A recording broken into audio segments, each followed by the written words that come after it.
this episode of Horrific History and Hauntings. I'm Beth. And I'm Randy. We're your hosts, here to talk about the stories that the history books ignore. From horrific epidemics and ghostly hauntings to the catastrophes and tragic events that have sickened humanity.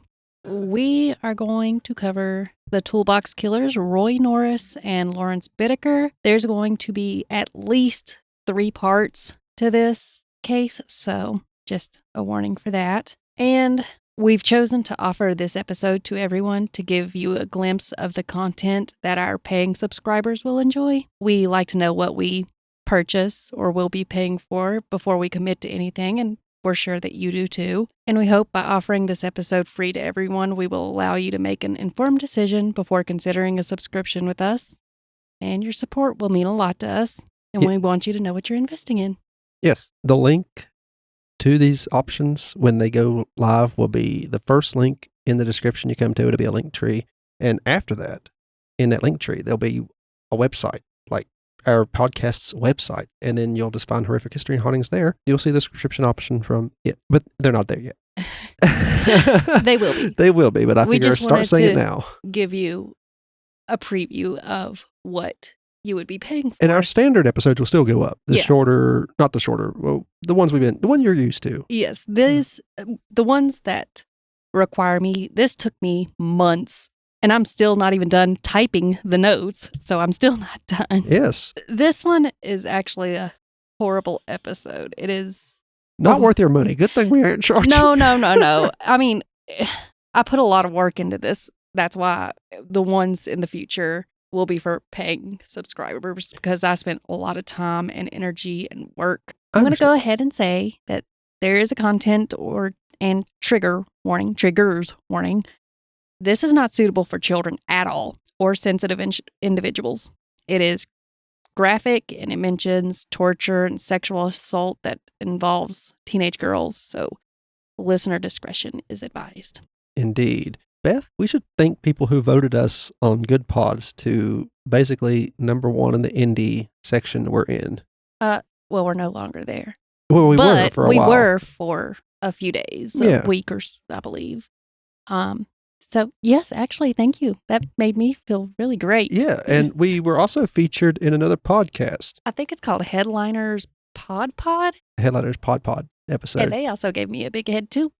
Yeah, they made us feel real good. It'll be episode called the Headliner Podcast, and it was season 2. It came out on January 10th on the Headliner Podcast. And we're the last ones at the end of their episode. Yeah, but I recommend you listen to it. It's kind of fun. Yeah. They do a little game where they hear clips of the episode and then try to add 2 made-up names, then the real name of the podcast, and guess which name is real. That's basically how I got that. Yeah, I think they might have different themes. They have one here called Game of Tones. Maybe they choose something else maybe they play a different type of game there. Yeah. I figured we should probably shout out to those 2 things before we continue, since this is a free episode and everybody should hear it that is listening to us. Yes. I have what happened today in history. I'm not going to go too far into them, not only because this is probably going to be a long episode, but also it's not really that horrific. So it don't have to be horrific. It just has to be something that happened. Well, 1807, January 19th, is the day we're recording, by the way. Robert E. Lee was born. That's not horrific. No. And 1809, January 19th, Edgar Allan Poe was born. I seen that on his tombstone. Yes, when I went to I was one of those people who went out of my way to hunt down a grave site. Yeah. And with that, I guess let's get into this. Okay. We're going to talk about the early life of Lawrence Bittaker first. He was born September 27th, 1940. He was placed in an orphanage in Pittsburgh, Pennsylvania. But then he was adopted by George Bittaker and his wife as an infant, and one source said it was his aunt and uncle. George Bittaker worked in aircraft factories, and this job required him to move around often. They moved from Pennsylvania to Florida to Ohio, and eventually they settled in California. Due to this, Bittaker was not able to make long-lasting or very good friendships, which may have been part of the reason he turned out the way he did.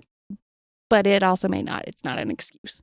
Bittaker had trouble in school. It wasn't believed that he was bullied, but he just found it extremely boring. And this could be because later they found out he had an IQ of 138. It also may have been due to not being able to make long-lasting friendships. So he just had a higher intelligence because he's lonely?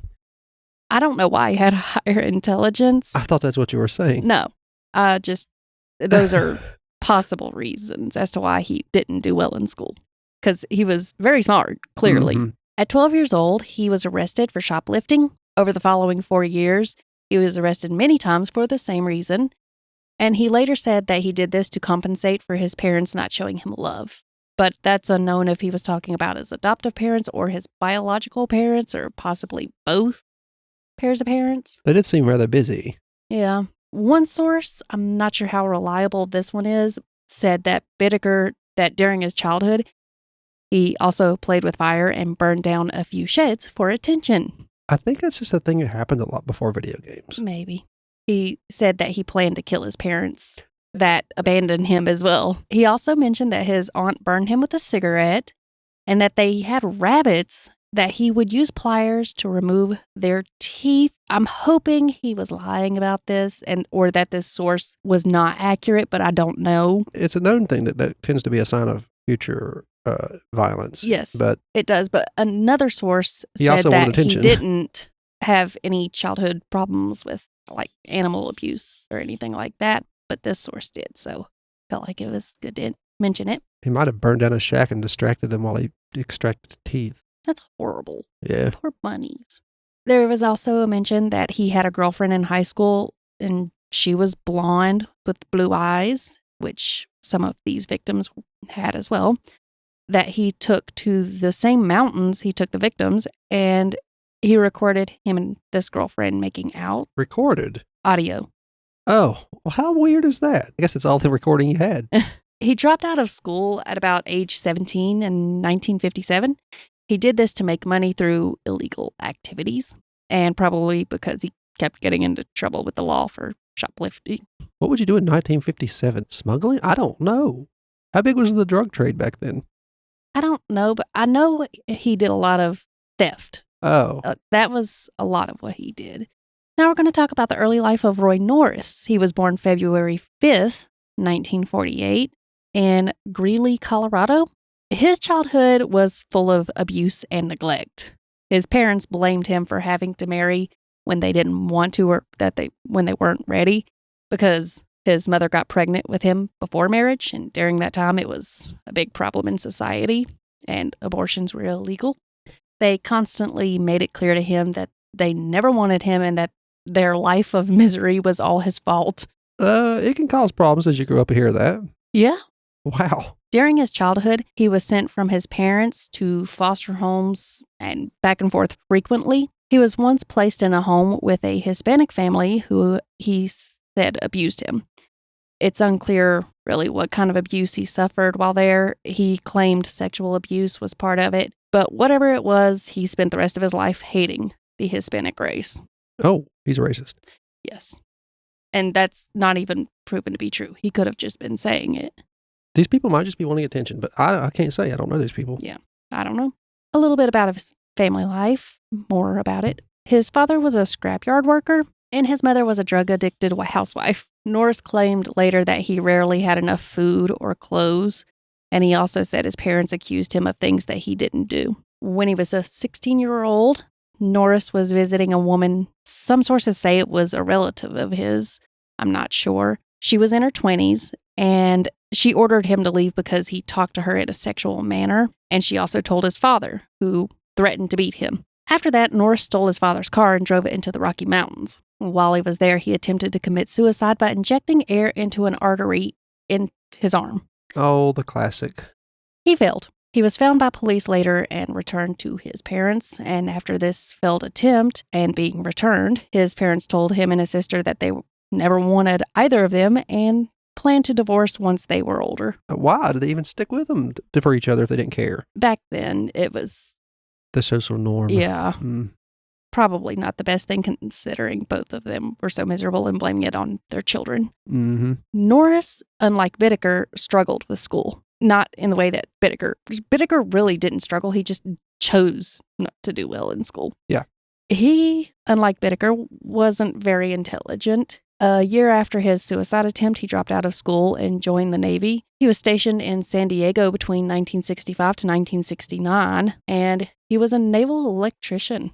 He spent about 4 months in Vietnam, where he discovered heroin and marijuana, and he quickly became addicted. As most people do when they discover it. Yeah, and that was a common thing in Vietnam, I believe. He was discharged after he began to attack women. Oh, no. Yeah. Some of Bittaker's earlier crimes, he was arrested on various charges, including hit and run, auto theft, and evading arrest shortly after dropping out of school. He was sent to the California Youth Authority, where he remained until he was 19 years old. When he was released, he discovered his parents had disowned him and they had moved away. Oh, no. Yeah. I laugh about this, but it's... That's terrible. These are just some poor, unfortunate people for a while here. Yeah. Shortly after being released, he faced another arrest by the FBI in Louisiana, just days after his parole. He was charged with violating the Interstate Motor Vehicle Theft Act for transporting a stolen vehicle across state lines. One right after the other. Yeah. In August 1950, he was found guilty and sentenced to 18 months in a federal reformatory in Oklahoma. Well, back in you go. Mm-hmm. Due to his behavior, he was later transferred to a medical center in Springfield, Missouri. Eventually, he was released after serving 213 days of his sentence. Well, that's not terrible. December 1960, Bittaker was arrested again for robbery. The trial ended in May 1961, and he was convicted and received a sentence of 1 to 15 years in state prison. During the year, a psychiatric examination revealed Bittaker to have a significant concealed hostility, manipulative behavior, paranoia, and borderline psychosis. He needed some serious help. Yeah. And to stop stealing everything he's seen. Yes. But that mental help probably wasn't nearly as good or easy to access back then. Yeah, what year was it? It's in the 60s. Oh, no, that's terrifying. Yeah, or 50s. Yeah. 60s or 50s. 1962, another evaluation highlighted that Bittaker lacked control over impulsive behavior. 1963, despite being confirmed to have mental health issues, Bittaker was granted early parole. He served less than 1/6 of his maximum sentence. Now, the thefts aren't as bad as what I imagine is to come. So, yeah, you're right. Yeah. So it doesn't seem like theft. People got their stuff back if they're lucky and everything. And oh well, he got out early. That's not so bad. Yeah. But the things that could have prevented if he just stayed in longer, maybe. Yeah. Is got what worries the you. Proper help. I don't think that was coming at that time, no. No, you just weren't going to get that back then. No. They'd have done the best that they thought they could.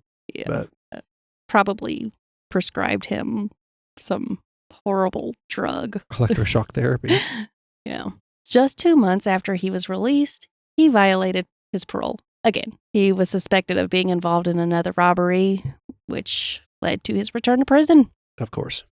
October 1964, Bittaker once again breached parole conditions, resulting in his return to prison. It's a going theme here. 1966. Bittaker was interviewed by a psychiatrist and underwent another psychiatric examination. He claimed that stealing provided a sense of importance. He argued that the crimes he was convicted of occurred due to the circumstances beyond his control. It's just too much of an impulse. I cannot say no. Or I was raised poorly and now I have this impulse. I don't really know what he was trying to say here, but... Yeah. Despite receiving another diagnosis of borderline psychosis, he was released once again. Now, it's easy to point fingers at the parents, but we still don't know if it's nurture or nature that caused this. Yeah. It's pretty much no proof, just what he claims. Yeah. 1967, he received another parole violation, resulting in his return to prison. Of course. Following his release, Bittaker faced arrest for leaving the scene of an accident and for theft. This led to a 5-year sentence. He was released prematurely after serving only 3 years of the 5-year sentence. His upbringing wasn't great, but I don't know. Possible. There's different sources say different things when it comes to his upbringing, so I don't know. Mm-hmm. A confusing case, really. It's a repeat offender case. Starting with a minor crime, Bittaker's criminal activities began to take a darker turn. He attempted to steal a steak from a supermarket by putting it down his pants. Oh, that happened here recently. A woman done that. Oh, really? Not recently, but in the big picture, it was more recent, a couple of years ago. Oh, This led to a confrontation with an employee who he ended up stabbing in the chest. That's escalated. I'm not sure. I believe the employee lived, but I'm not sure. Despite facing charges of attempted murder and shoplifting, he was convicted of the lesser offense of assault with a deadly weapon. But he was released again in November 1978. Were the prisons just full, or did he act real nice while he was in there? Yeah. Now, another question. I wonder if every court knew about the other crimes. Because things weren't always I don't know. as shared amongst the departments back then. So they might not have known he was such a repeat offender. I don't know. That's possible. I feel like he's done so much and done so many, though. Has it always, how many states has it been? I wonder. I didn't count. I don't know. I know one was in Oklahoma. Yeah. So chances are, even in the state, it's hard for them to keep track back then. Yeah. Some of Roy Norris's earlier criminal activities, his are much worse than Bittaker's. By November 1969, Norris had returned to Southern California, and that very month, he forcibly entered a taxi driven by a female in an attempt to rape her. He was promptly apprehended and faced charges of rape, assault, and attempted rape. How do you have I don't both? know. That's what it said. I thought that was confusing too. Let him throw the book at him. He's done enough already. Yeah. He was granted bail. February 1970, 3 months later, he assaulted another woman. He attempted to persuade her to allow him entry into her home, and upon her refusal, he tried to break in. She called the police, which led to his arrest before he could inflict any actual physical harm on her. I'm sure it was still traumatic and terrified her. So, did he get it? I wonder if he was outside the house still. How persistent was he about this? As I mentioned before, Norris was not very smart. Oh, wow. Bittaker, in this case, was the brains. Norris was considered the muscle. Okay. Once they finally meet and do their crimes. May 1970, at San Diego University, Norris began stalking a student. He approached her and struck the back of her head with a rock, causing her to fall to her knees. He then knelt down on her back and repeatedly bashed her head into the sidewalk. She actually ended up surviving. Norris was arrested and faced charges of assault with a deadly weapon. Due to earlier psychiatric assessments revealing a severe schizoid personality, he was sentenced to 5 years at Atascadero, I believe is how that's pronounced, State Hospital. Well, did he serve his whole time there? 1975, he was released and placed on 5 years probation. He was considered no longer a threat to others. It's like when they're locked away, they just act completely different. Yeah. Then again, when it comes to him and his crimes, there's no women with him. Of course he's going to be better behaved. Yeah, and that's not the kind of thing you can test for, I don't think, easily. No. 3 months later in Redondo Beach, he asked a 27-year-old woman walking home to ride on his motorcycle. She declined. He then parked and grabbed her scarf, twisted it around her neck, and threatened to rape her. Then he drug her to some bushes and carried out his threat.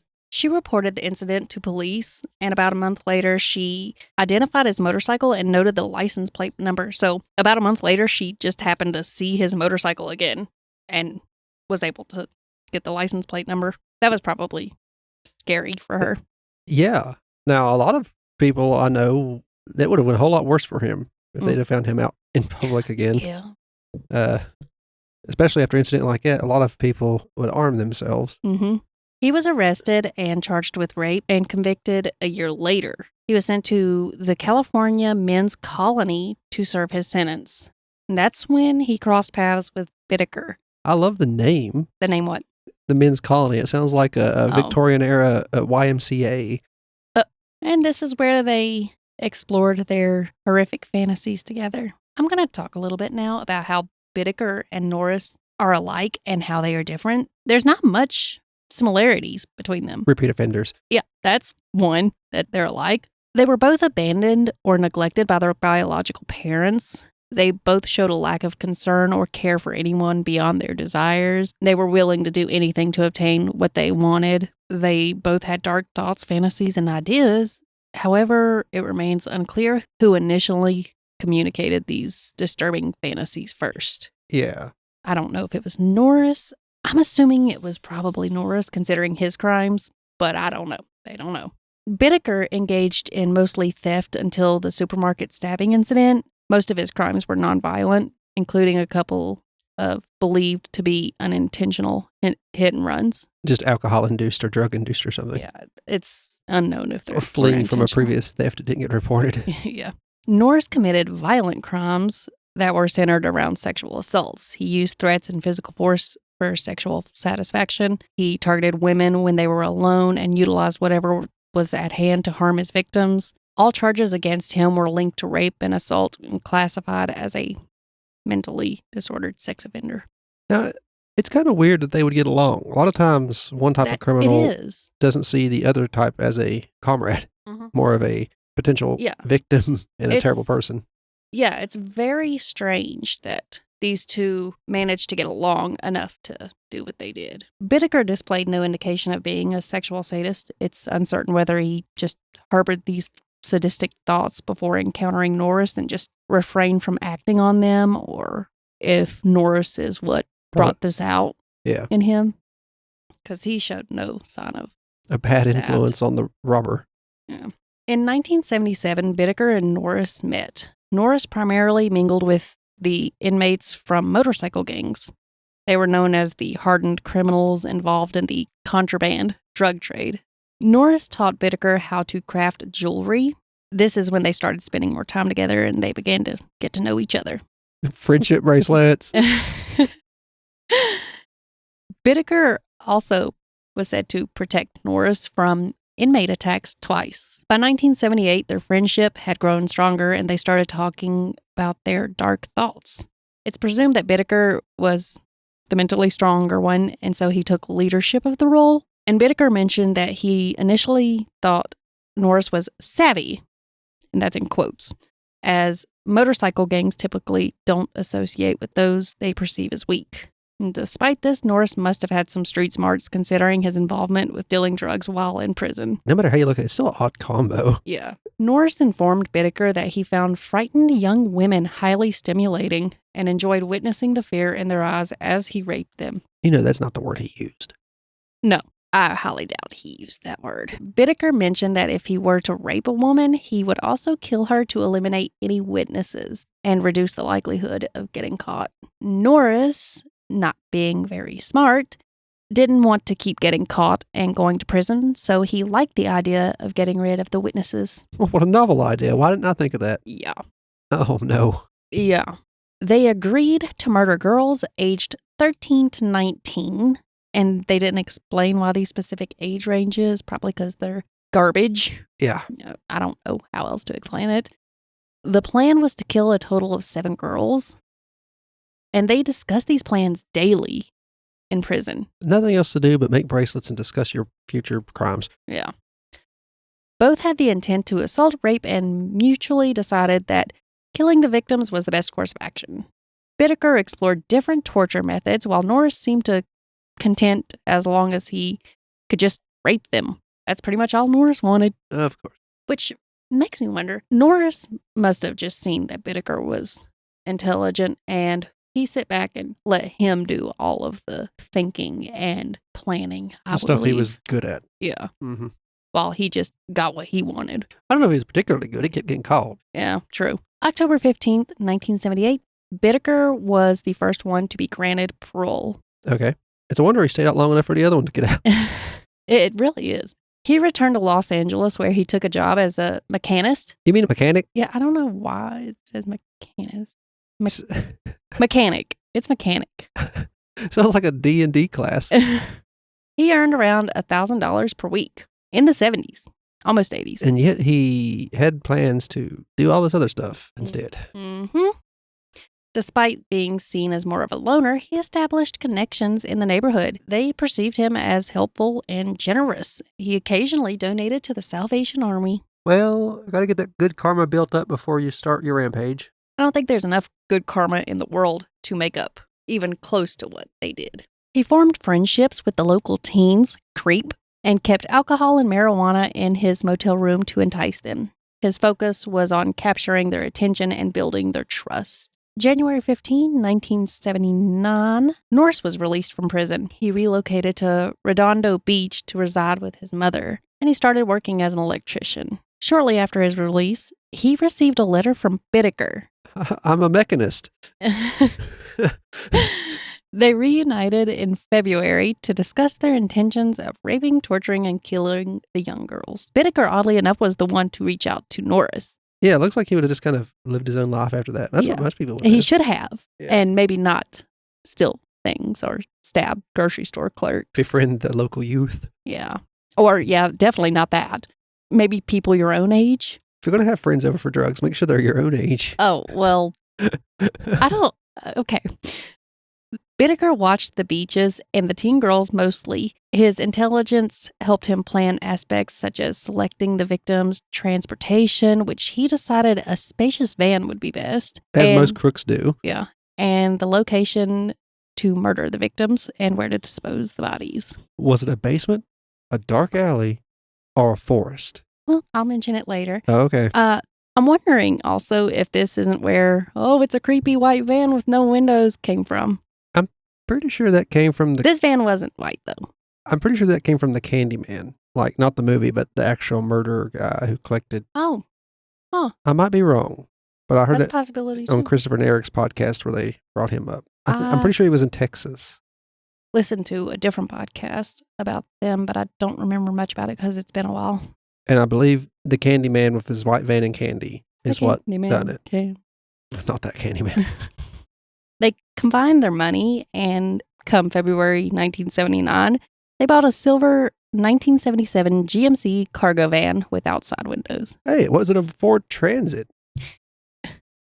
Bittaker saw this as an advantage, as well as the large sliding door on the passenger side, and he decided to call the van Murder Mac. I won't be using that. I'll just say van most of the time because I've always heard that it's unlucky if you don't name your vehicle. But really? Murder Mac? I call my Subaru Subi. Not Subaru? No, it's Subi.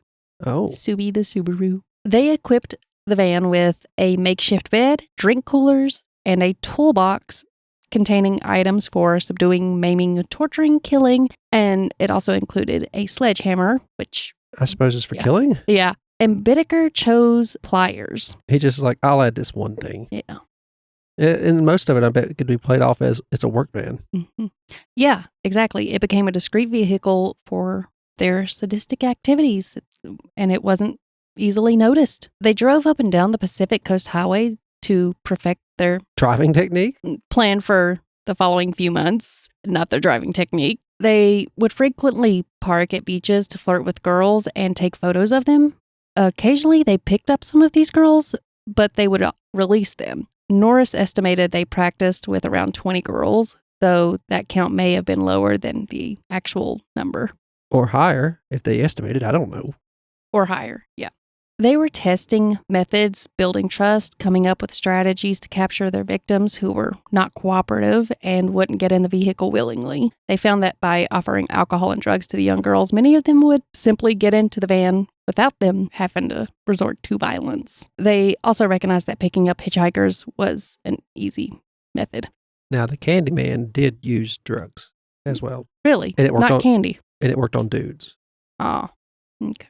So it ain't just a girl thing. No. Many hitchhikers were along less crowded freeways, and generally people tend to overlook them. So that's another reason they wanted hitchhikers. Yeah. By about April, they searched for an isolated location to execute their plans. They came across a fire road in the San Gabriel Mountains. The road was blocked by a padlocked gate, so Bittaker used a crowbar to solve that problem. Good thing we have a toolbox. Yeah. The San Gabriel Mountains are situated west of San Bernardino County and north of Los Angeles. It has vast canyons, challenging terrain, making travel challenging by both foot and vehicle. Is that in Big Bang Theory? I don't know. Bernardino? Are you sure you're not? I think I heard them mention it before. The northern slope of the crest gradually descends to a desert floor, but the southern side plunges dramatically. Bittaker selected the San Gabriel Mountains for the attacks due to its being an area where disposing of the bodies could be done discreetly. He was aware of the numerous wild animals such as black bears, coyotes, pumas, and bobcats, which he believed would assist in naturally eliminating the remains without attracting attention. It's like the Florida Everglades, but for California. Mm-hmm.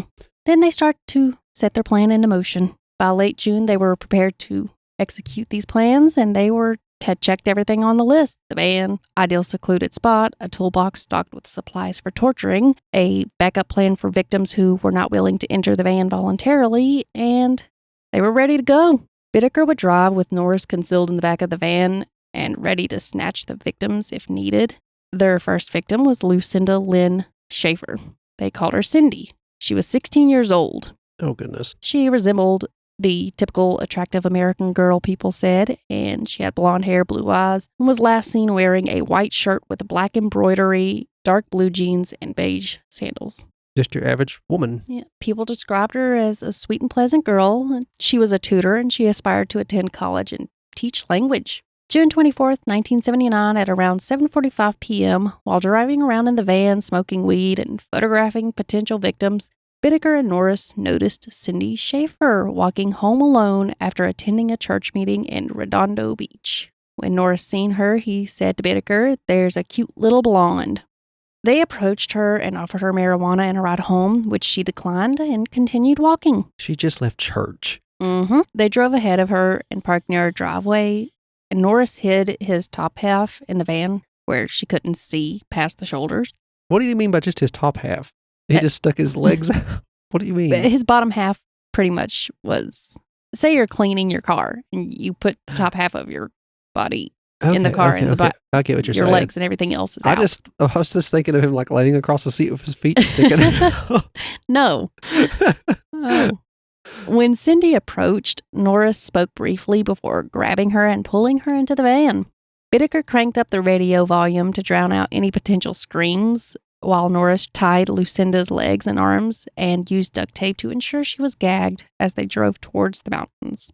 Perfect kind of neighborhood if they had a sound ordinance and they got pulled over. I love neighborhoods of sound ordinances. Yeah. I like living where we live, but I kind of wish that we had one of those too, because I've become an old person. If people drive too fast or have loud vehicles or have their music bumping down the road, I'm like, you are disturbing my peace in my home. I never liked it, even when I was a kid. I don't like loud things. Yeah. Upon reaching the secluded road, Norris instructed Bittaker to take a walk for an hour while he raped Lucinda. When Bittaker returned, they switched roles. Bittaker raped her while Norris was away. Later, Norris returned again to rape her while Bittaker stepped away. Lucinda asked if they intended to kill her, and Norris told her no, and she expressed that if they planned to kill her, she would like some time to pray beforehand. Oh, dear. That's just sad. Yes, it is. Bittaker claimed that he and Norris disagreed later on about whether they should go through with the killing her part or not. Which one wanted to keep her? Norris attempted to strangle her. I think Bittaker, it's just what he said. I don't know. But I think Bittaker was the one that was claiming he didn't want to kill her. Huh. Okay. But I don't know. It's just curiosity. It doesn't matter. Yeah. They did it regardless. Yeah. Norris attempted to strangle her with his bare hands, but mentioned that he couldn't bear to see the look in her eyes, and he hurried away to vomit. So Bittaker assumed control. Strange, because Norris was the one that did the violent crimes before. Bittaker was not. Bittaker assumed control, strangling Lucinda until she collapsed and began convulsing. He then retrieved a wire coat hanger from the van and tried to strangle her with it, but failed. What?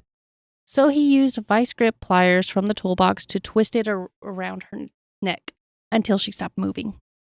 Well, that was horrible. We're not done. I didn't figure. They ignored her plea to pray before killing her, proving even more how filthy and sinister they were. They wrapped her body in plastic. Now that seems detrimental to their whole natural decomposing thing.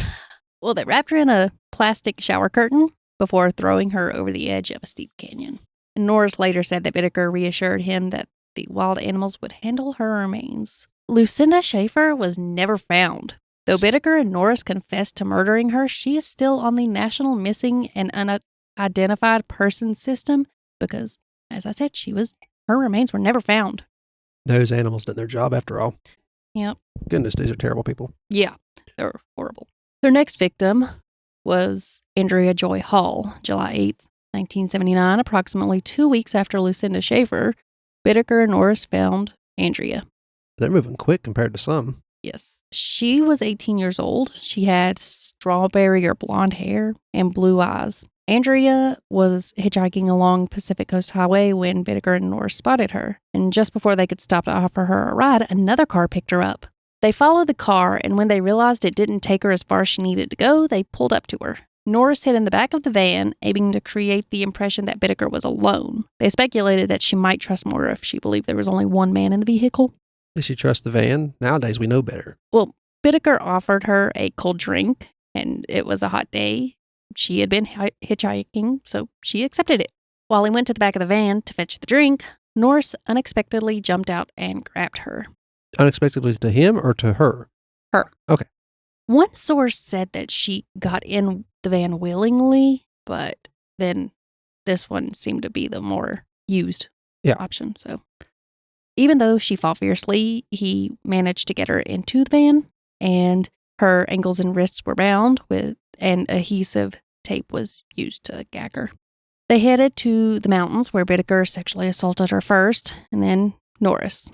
While Bittaker was raping her a second time, Norris thought he spotted headlights from a potential approaching vehicle. In response, Bittaker covered Andrea's mouth and pulled her into nearby bushes.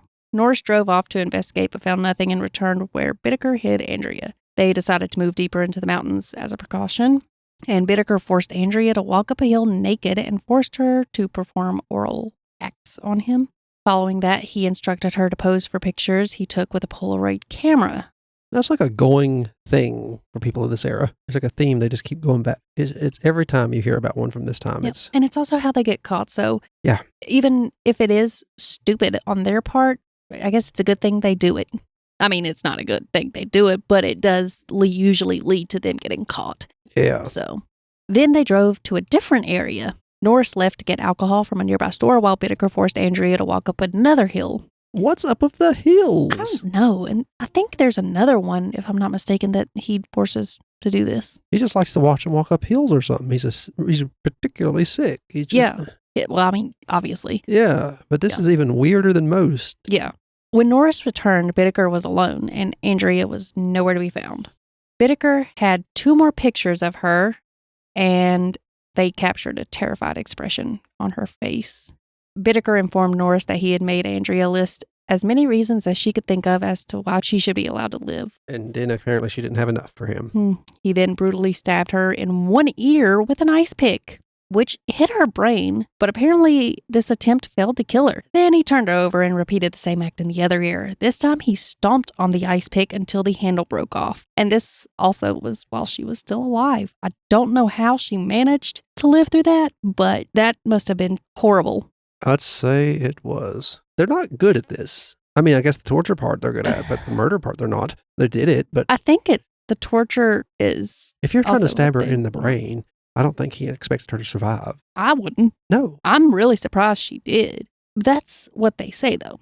That's their story. So. Afterwards, he strangled her with his hands and threw her over a cliff. Bittaker mentioned feeling nothing as he inserted the ice pick into her ears. Andrea's remains were never discovered, and she too remains a missing person, even though they confessed to murdering her. They found victim 3 and 4 at the same time. Oh. This time. Jackie Gilliam was 15 years old, and I couldn't find like a written physical description of her, but I found a picture. It looks like she too has strawberry blonde hair with blue eyes. Mm-hmm. And then Jacqueline Lamp was 13 years old. Oh, no. And I can't really tell from the picture what color her eyes are, but she's got blonde hair. September 3rd, Gilliam and Lamp, and I'm going to say their last names, not their first, because Jacqueline and Jackie, I feel like that's confusing. I'm bad with names. I done forgot half these people's names. Oh. It's not your fault. It's mine. And it'll always be the case. It's never going to change. Oh, true. September 3rd, Gilliam and Lamp were sitting at a bus stop at Hermosa Beach when Bittaker and Norris saw them. They had been hitchhiking along the highway, so Bittaker and Norris offered them a ride, and the 2 girls agreed. Once they were inside the van, they were offered marijuana, which they also accepted. The girls soon noticed that they had strayed from the highway and were headed towards the mountains, but Bittaker and Norris attempted to justify the change in route, using various excuses to persuade them that it was okay. Mm-hmm. However, the 2 girls knew something was not right. Lamp tried to open the sliding door to escape, but was swiftly knocked unconscious by a blow to the head with a bag of lead weights. This gave Norris sufficient time to restrain and silence Lamp. While doing this, she woke up and attempted to escape the moving van again and succeeded for just a moment. Norris swiftly twisted her arm behind her back and pulled her back into the vehicle. Bittaker stopped the van to assist Norris, considering that the fight may be witnessed by bystanders. He punched Gilliam in the face, allowing them to complete the process of tying and gagging both girls. They're real fighters. Then they drove to their destination in the San Gabriel Mountains. Lamp and Gilliam were held captive for almost 2 days, which obviously was longer than the other 2 victims. Mm-hmm. They endured multiple instances of physical and sexual abuse. Bittaker and Norris alternated between sleeping in the van with them while the other remained awake to keep watch. Bittaker made Lamp climb a hill for pornographic photos. Is it just a view, maybe? I don't know. Maybe it's just because they're in the mountains and... The only way to go is up or down. Yeah. I don't know what his reasoning for that was. You go down, you still have to come back up. Yeah. Upon returning, he instructed Norris to take pictures of himself with her both clothed and naked. The only thing I could think of is maybe he thought, if we do get caught, you're going down too, and I want proof of it. I really don't know what was going through his head. Wasn't good. Yeah. During one of the sexual assaults on Gilliam, Bittaker recorded it. He directed her to pretend to be his cousin and told her to cry out if she was in pain. He then used an ice pick to stab her in the breasts, and it ripped off her nipple with vice grip pliers. Well, I'm sure she did cry out. Yeah. Norris claimed that he said Gilliam should be swiftly killed due to her cooperation, and that Bittaker stated they only die once anyway. Gilliam was then strangled to death after being stabbed with an ice pick in each ear. Huh. I didn't think it when we come back. Yeah. Bittaker forcibly removed Lamp from the van while yelling, "You want to stay a virgin? Now you can die a virgin." He then struck her on the head with a sledgehammer. Bittaker proceeded to strangle her until he believed she was dead. However, when she opened her eyes, they repeatedly struck her with the sledgehammer, and then Bittaker strangled her once more. Both girls' bodies were thrown over the embankment. Gilliam's skull was discovered with the ice pick still lodged in the ear area. Only partial remains of the 2 were found, though. And the next one is thought to be Bittaker and Norris's last victim, Shirley Lynette Ledford. October 31st, 1979, Bittaker and Norris encountered 16-year-old Shirley Ledford outside of a gas station. She had been hitchhiking after attending a Halloween party, and she was seeking a ride home. Recognizing Bittaker as a regular at the restaurant where she worked, when they pulled up, she accepted their offer for a ride, but she declined their offer of marijuana. Sure, she's just tired and wanted to go home. Yep. Bittaker drove down an isolated road while Norris used a knife to intimidate her. One source said that she grabbed the knife blade at one point. Oh. Yeah. He proceeded to bind her legs and silenced her with tape, and then the 2 men swapped positions, with Norris taking the wheel and Bittaker moving to the back. They drove around for over an hour, and Bittaker untied Shirley and removed the gag. He proceeded to torture her by mocking, slapping, and beating her. He shouted at her to say something and beat her when she cried out. And as he continued to beat her, he said, "What's the matter? Don't you like to scream?" Wow. What a giant sack of shit. Yeah, just cruel. He's a bully. Bully. He really is. Not just a murderer. There's a difference between, there's been slightly kind murderers, ones who just are decent, at least outwardly. This guy is not one of those. No, he's garbage. And there should be a worse word, but I never could, throughout this whole process of researching, could I find an appropriate, bad enough word for these 2. Mm-hmm. Shirley began to cry out and pleaded with Bittaker not to touch her. He ordered her to scream louder and commenced beating her with a hammer. He beat her breasts with his fist and inflicted horrific injuries using pliers while subjecting her to rape and sodomy. Part of this was he inserted the pliers into her vagina and rectum, causing severe tearing. And all of this gruesome torture was captured on an audio tape. That explains why he wanted all the noise. Mm-hmm. The 2 men switched places once more, with Norris now in the back of the van, and he began yelling at Shirley to scream and struck her elbow with a sledgehammer, which caused her obviously to cry out that he had broken it. Ignoring her pleas, he proceeded to strike her elbow 25 more times. Ain't no elbow left. And then, while doing this, he asked her what she was sniveling about as she cried and screamed. You can only find part of the audio online, but I am going to read some of the transcript in part 2. And it's disgusting and horrible, and they're just awful. After about 2 hours of torture, Norris strangled Shirley to death using a coat hanger and a pair of pliers.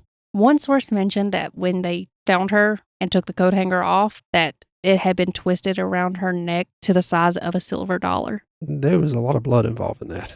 This time they dumped her on the lawn of a randomly chosen house in Sunland. They wanted to get caught. Yeah, I don't see how, after all this and all that planning, they could have just been that careless. They tossed her body into some ivy on the front lawn, and the next morning, a jogger quickly found her.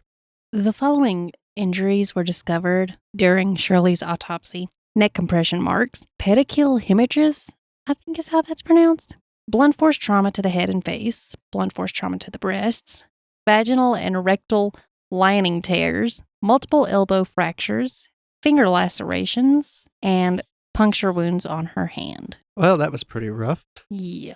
Nearing the end of Norris and Bittaker's horrific crimes now, because they threw a body out where it would clearly be found. I wonder if one of them decided it would be cool and the other one's like, whatever, I don't care. And the one that decided to do it was wanting it over with. I don't know. It sounds like they wanted to be caught or recognition. But who would want to get recognition? It's just going to be harder to get people into your van at that point. Yeah. During that period, forensic science wasn't as good as it is today, and Bittaker and Norris managed to dispose of 4 victims' bodies successfully, I believe. You mean hide them or never be found again? Kind of hide. I think at this time they weren't found. I want to say that later on they found the 2 that they abducted together. Okay. If I'm not mistaken. This obviously meant there was minimal evidence linking them to the girls' disappearances. There was no witnesses, no physical evidence, and other than Shirley's body at this time, no bodies were found. Norris confided in a former cellmate, which brought attention to his and Bittaker's actions. People will sell you out to get a lesser sentence themselves. What was he thinking? Were they hunting for a third party, or maybe he's the one that wanted to just get caught? He's the one that wasn't very bright. Obviously. Okay. But I also think that later on it mentions Bittaker talking about it too, but I'm not sure. September 30th, before Shirley Ledford's murder, Bittaker and Norris had made an unsuccessful attempt to kidnap another girl. Her name was also Shirley, but this was Shirley Sanders. Unsuccessful. Good for her. Yeah, no, it's a hard situation.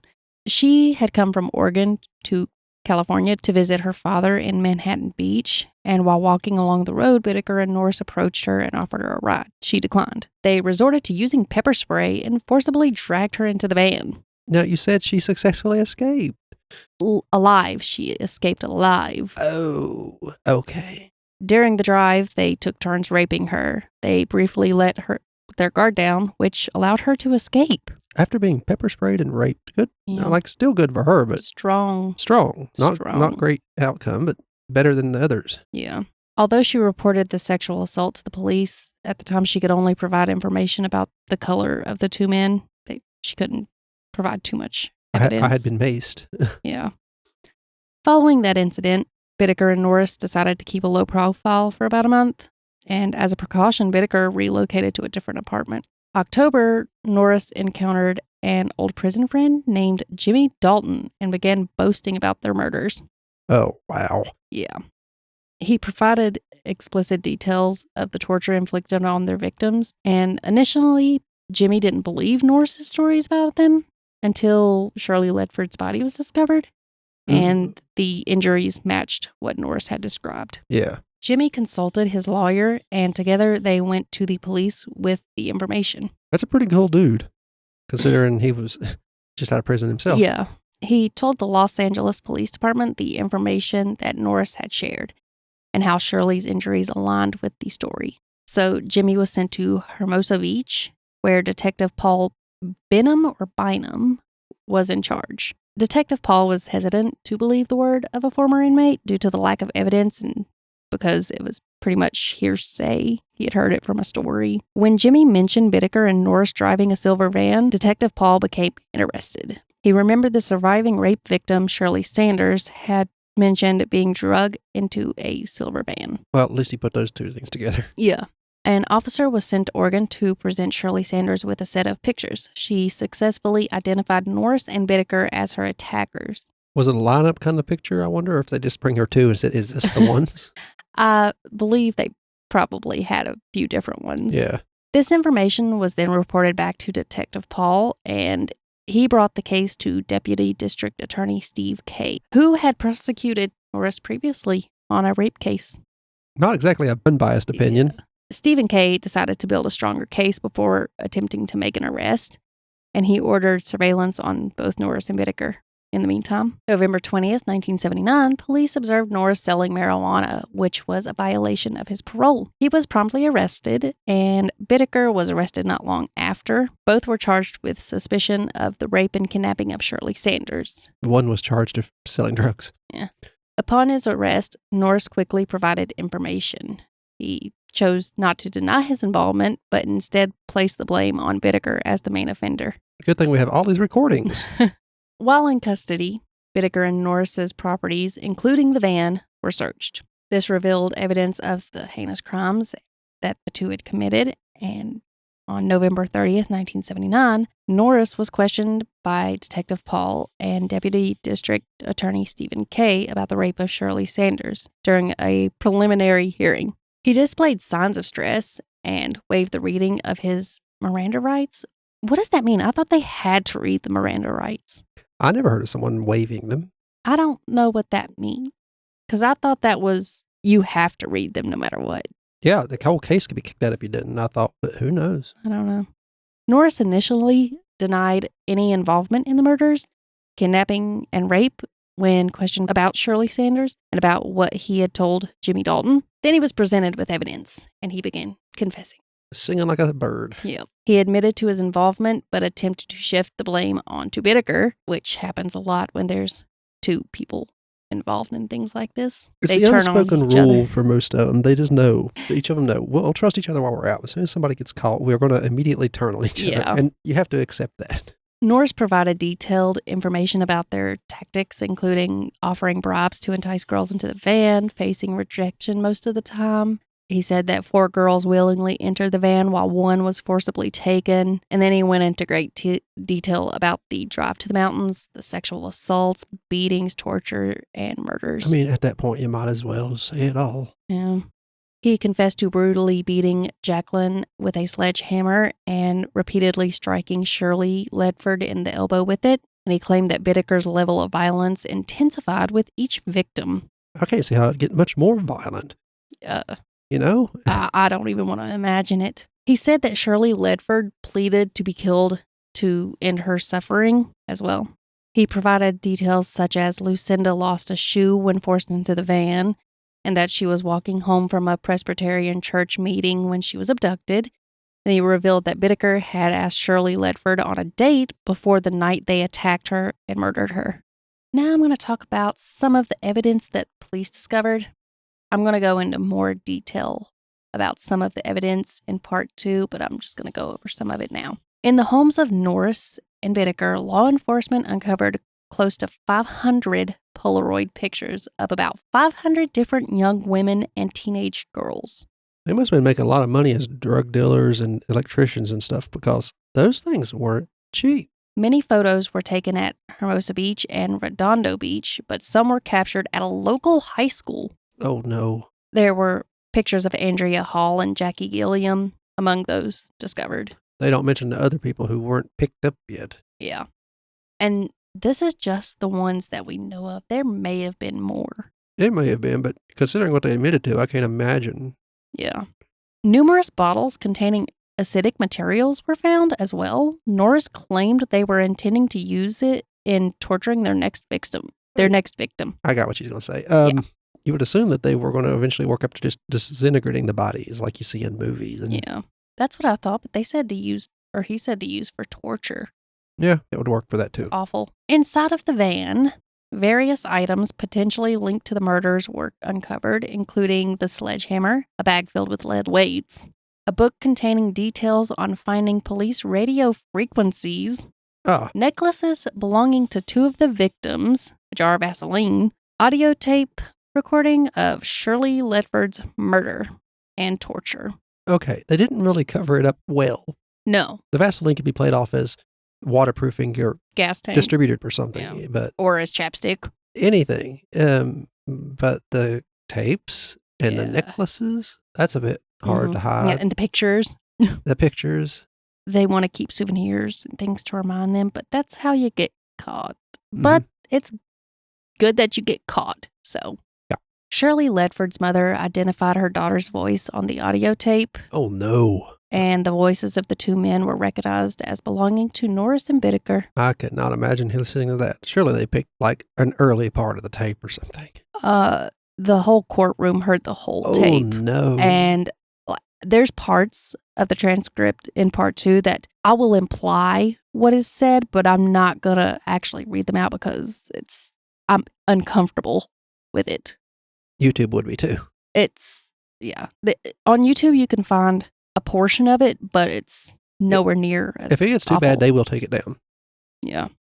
It's horrible, but we'll wait till part 2 to do that. Which is why these future ones are going to be on the exclusive premium thing too. Yeah. Stuff like that can go up without interference from other things. It's not even that I'm thinking of. I'm just truly uncomfortable saying some of the things that we're saying. Just reading them aloud as if I was playing a character. I'm not going to play a character when I do that, but I was just so uncomfortable. I'm not doing that. A bracelet belonging to Shirley Ledford was taken by Norris as a souvenir that was discovered in his home. And following his confession, Norris agreed to assist detectives in locating the victims' bodies in the San Gabriel Mountains by accompanying them there. This is all the hills we had to walk up. Yeah. The most baffling thing is the hills. The only thing I could think of is that it was mountains and that they had no other option. I guess. Andrea Hall and Lucinda Schaefer couldn't be located at the specific sites that Norris said they had disposed of them. The possible reasons is that he may have forgot the exact locations, animal interference scattered the remains, or challenging terrain hindered a thorough search. People have went back to search. Yeah. That's the kind, they're like dark tourism. Yeah. Or some people who just and want to try to find someone's lost loved one. Yeah. That's... I know somebody's had to have done it. February 9th, 1980, the skeletal remains of Jacqueline Leah Lamp and Jackie Gilliam were discovered. They were near a dry riverbed at the bottom of a canyon, and the bones were scattered over a large area, probably because of the animals. Well, sometimes these dry riverbeds become undried during rainstorms, too. Yeah. As mentioned before, Jackie Gilliam's skull was found with the ice pick still embedded in the bone, and Jacqueline Lamp's skull exhibited multiple dented injuries from when Norris beat her with the sledgehammer. Oh, horrific ways to go. Yes. At least they didn't have a chance to use the acid. Yeah, I guess that's a positive. Dahmer liked acid, didn't he? He did. But not for torture reasons, more for other reasons. Mm-hmm. I mean, it was torture, but it wasn't his intention to hurt no one. Well, you know what I mean. He said. I think it was. It was his intention to make them brain dead. Yeah, brain deads, zombies. Yeah, that's intention to harm, I believe. Harm, is what but I not would torture. Consider. He didn't want them to resist or he felt bad about the suffering. I believe that's what was said. I don't remember. I haven't watched, I can't watch a lot of Dahmer stuff. Yeah, we'll go into it one day. Although not all of the bodies were discovered, there was sufficient evidence for Bittaker and Norris to face charges of 4 counts of first-degree murder. I never heard of that one. And 1 count of second-degree murder. Well, there's still plenty of murder. Yeah, this is where I'm going to end part 1. Well, I never heard of these people, so... We will start with the trials and go into more detail about some of the evidence that the police found in part 2. And I will, at that point, when I start to read that transcript, or at least the parts that I'm comfortable with, will mention the trigger warning, because it's definitely. Now, this is going to be a 2-part free episodes, right? 3. Listen to these, and if you want to, by then we'll have the subscription stuff set up. Yeah. So the next 3 weeks, you'll hear the stories. But And then that is to be the kind of content you'd get on as a subscriber. Yeah. And then, of course, if you don't like this kind of content, you can stick with this normal horrific stuff we do weekly. Yeah, this one's rough. Yeah. And it gets rougher. Also, we're going to put up, once we get more into the swing of it, put up polls. People can choose what the what the subscribers will hear. Just kind of things like that, right? That's what we're going to do. Yeah. Also, probably a chance to be a guest on a podcast if you want to, as one of the higher tiers. And just call in, kind of thing. We got means of doing that. And anything else we would thought about? Stickers. We're going to make stickers. I have design ideas. I just have to draw them out. Yeah. And we will send you stickers if you decide to. First tier subscribers will get the episodes, obviously, the special, longer episodes, and sticker. And then we'll move on up from there. There'll be other tiers. But we've just worked out the first couple of tiers so far. Yeah. And just test the waters, see what people are interested in. Yeah. Bear with us. For now, these are still free episodes, and they will be free. Just giving you an example of what you would be paying for. Don't go looking for the subscription thing just yet, because we haven't put them up yet. Yeah. Because we haven't recorded those episodes yet. These are the sample We ones. were going to do this one, but then I was like, you know what? I like knowing what I'm purchasing before I make a commitment to it, and they probably would like that too. But if you want to hear more of our stuff, there's a link in the description, either on YouTube or on the podcast app you listen to, wherever you're at. There'll be a Linktree link in the description. It will take you to all of our other stuff. All of our other podcasts will be in the first link. It'll be our website. It'll also be where you'll eventually find a subscription option for this one. There'll be this podcast in that website. There'll be Leveling Duo. It's a podcast about video games. There'll be Brother Nerd's Quest. It's a podcast where I tell her about tabletop role-playing games. And there'll also be all of our social links in that link tree. You can reach out to us there. Twitter, X, and email directly to Beth for Horrific History and Hauntings. Let her know some stuff you might be interested in. Or tell her what you think. Leave us a review if you get a chance. That'd be nice. We'd like to see it. Even if it's not a good one, we'll respect it and understand that you might like something different and maybe change something we did that people really don't like. Check out the YouTube. There's a bunch of gameplay videos of us playing games, but there's also, if you don't want to hear these on your podcast app, you can get them through YouTube Music, or just on YouTube. Anything else you want to say? No, I think I'm okay. All right. Well, thank you for listening. I've been Ramey. And I'm Beth. And this has been Horrific History and Hauntings. Bye-bye.